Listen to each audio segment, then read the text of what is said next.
Rajkot મનપા એક્શનમાં TRP game ઝોનની દુર્ઘટના બાદ રાજકોટ મનપા દ્વારા તમામ વોર્ડના સ્કૂલ, ક્લાસીસ, હોસ્પિટલ અને મોલ સહિતની જગ્યાઓ પર ફાયર સેફટી તેમજ ગેરકાયદેસર બાંધકામને લઈને સઘન ચેકિંગ હાથ ધરાયું છે, જે અંતર્ગત જ્યાં એનઓસી નહીં હોય અને ગેરકાયદેસરનું બાંધકામ હશે ત્યાં નોટિસ ફટકારવામાં આવશે, જેમાં 4 થી 6 દિવસ સુધીનો ટાઈમ અપાશે। આપેલા સમય સુધીમાં જો કાર્ય પૂરું નહીં થાય તો કમિશનરના આદેશ મુજબ કાર્યવાહી કરવામાં આવશે। ખાસ હરેક વોર્ડની અંદર આખી ટીમની એક રચના કરવામાં આવી છે, જેની અંદર ફાયર છે, ટીપી છે, બધા ભેગા મળી અને આખી ટીમ બનાવેલી છે। હરેક વોર્ડની અંદર એ ટીમ ફરશે અને ફાયર સિસ્ટમ, કોઈ ઉપર ટેરેસ ઉપર છાપરા કરેલા હોય એ બાંધકામની કમ્પ્લીશન લીધેલી છે કે કેમ, વધારાનું કંઈ બાંધકામ છે કે કેમ, ઉપર કોઈ ડૂમ કે કાંઈ બનાવેલું છે કેમ, આ બધું ચેક કરશે અને એને હટાવવાની કામગીરીની નોટિસ આપવામાં આવશે 4 થી 6 દિવસની। આ સમયની અંદર તમારે કાર્ય પૂરું કરી અને કોર્પોરેશનના જે તે લગત અધિકારીને જાણ કરવાની। અગર જો જાણ નહીં કરે કે નહીં હટાવવામાં આવે તો કમિશનર સાહેબના આદેશ અનુસાર એ બિલ્ડિંગ સીલ કરવામાં આવશે। હોસ્પિટલ હોય, ક્લાસીસ હોય, કોઈ મોલ હોય કે હાઈ રાઇઝ બિલ્ડિંગ હોય, એને તાત્કાલિક આ કામગીરી કરવાની રહેશે।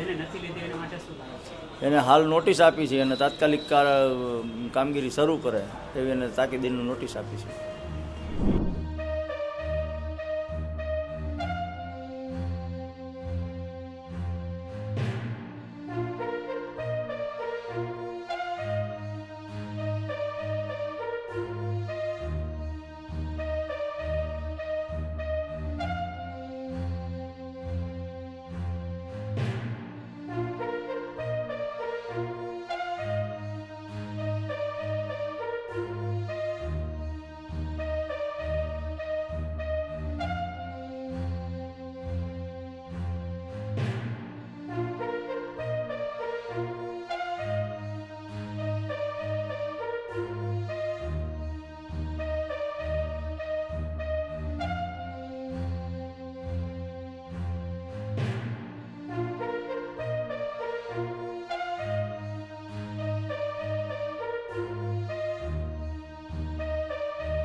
વધુ ન્યૂઝ અપડેટ્સ માટે જોડાયેલા રહો અવર રાજકોટ સાથે।